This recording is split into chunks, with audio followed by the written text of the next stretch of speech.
ധൈര്യമുണ്ടെങ്കിൽ ഇങ്ങോട്ട് വാടാ, ആണാണെങ്കിൽ ഇറങ്ങി വാടാ. ജയത്തിന്റെയും അഭിമാനത്തിന്റെയും ഒക്കെ ലക്ഷണമായിട്ട് ധൈര്യത്തെ ആളുകൾ കാണാറുണ്ട്. എന്താണ് യഥാർത്ഥത്തിൽ ധൈര്യം? ആയിരക്കണക്കിന് ആളുകൾക്കൊപ്പം നിന്ന് ലാത്തി വീശുന്ന പോലീസിന് നേരെ ആക്രോശിച്ചുകൊണ്ട് ഫോട്ടോക്ക് പോസ്റ്റ് ചെയ്യലല്ല ധൈര്യം. തിങ്ങി നിറഞ്ഞ ജാഥയിൽ മുഷ്ടി ചുരുട്ടി നെഞ്ചും വിരിച്ചുകൊണ്ട് മുദ്രാവാക്യം വിളിക്കലുമല്ല ധൈര്യം.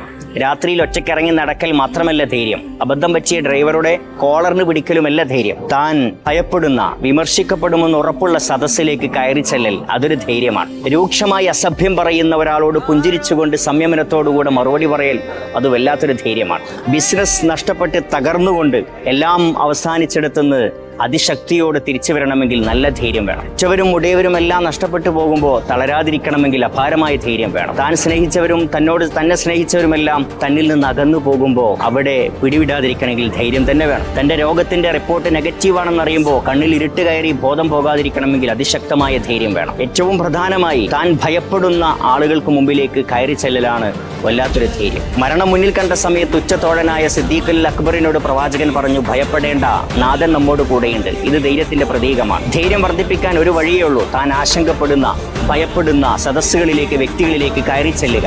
അപ്പോൾ നിങ്ങൾ അറിയും നമ്മുടെ ഉള്ളിൽ നമ്മൾ പോലും അറിയാതെ ഒളിപ്പിച്ചു വെച്ച ആ ധൈര്യം വളരുന്നതായിട്ട്. അതുകൊണ്ട് ഇന്നു മുതൽ തന്നെ നിങ്ങളുടെ കംഫർട്ട് സോൺ പൊളിച്ചുകൊണ്ട് നിങ്ങൾ ഭയപ്പെടുന്ന സ്റ്റേജുകളിലേക്ക്, സദസ്സുകളിലേക്ക്, ഇടങ്ങളിലേക്ക് കയറി ചെല്ലുക. നന്മ ഭവിക്കട്ടെ.